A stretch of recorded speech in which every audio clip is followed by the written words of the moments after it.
Over the next week, Imperial forces withdraw from Tathar.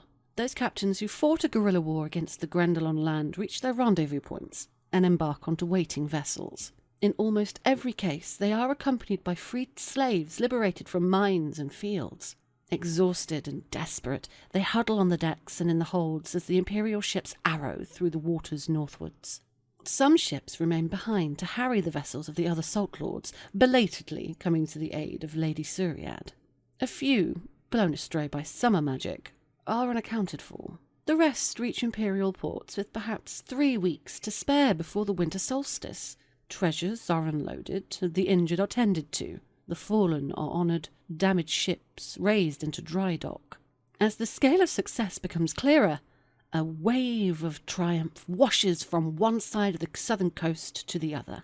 There is still the question of what to do with the slaves, of course. In total, somewhere between 1,500 and 2,000 slaves managed to reach an Imperial ship. Perhaps a third of that number came from Dubhtraig itself, household slaves, dock workers, and the like. The remainder were freed from the mines or from the villages during guerrilla raids. Whilst perhaps 200 are humans, many of them have never been Imperial citizens, and the remainder are all orcs. The civil service is already drawing up some proposals as to how to deal with them. For now, they are bedded down in makeshift tent villages, on the floors of churches and in empty warehouses, wherever there's space. Excited observers on the docks of Sarvos, those who've been keeping their spyglasses on the Grendel Armada, are able to spot the very moment that the news of attack reaches the commanders of the Orc navies. They mark the confusion that spreads, and with some trepidation the sudden raising of sails, the movement of ships, recognising with sudden horror that these are the signs of an imminent counterattack. Yet, after a few tense minutes, the flurry of activity subsides. A handful of swift vessels peel off from the main armada, arrowing swiftly southward, and then nothing. The forest of red and yellow and gold and blue sails remains off the coast of Sarvos, but it seems that whatever else has happened, the Grendel admirals will abide by the agreement they made with the Empire. For now, at least. Game information.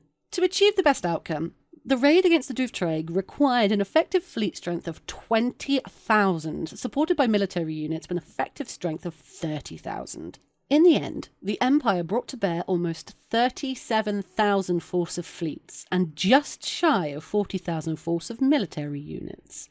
Each fleet and military unit receives the normal production for a privateering or paid work action, plus an additional 132 rings representing booty, treasure, and art objects taken from the Grendel. In addition, the Imperial Fleetmaster receives 10 wains of weirwood and 30 wains of mithril captured from the Isle of Balsagoth and the city of Dubhtraig. The city itself is badly damaged. The Grand Shipyard and the docks alike were on fire when the Imperial Armada withdrew. Even if they have not both been destroyed, they will require significant repair, which will likely require large amounts of weirwood, of which the Grendel are known to have a limited supply. The Grendel will not be able to commission another navy at Dubhtraig for at least a year. Furthermore, any plans the Southern Orcs may have had to raise a new army will be delayed for at least a year as the other Salt Lords look first to the defence of their own strongholds. Finally, the garrisons of Fort Fwil and Fort Salan have been seriously impacted by the raid. The structures themselves are undamaged, but the soldiers and ships associated with the two fortifications have both seen significant losses that will need replacing before those castles can operate at full strength, placing a further drain on the coffers of the Salt Lords.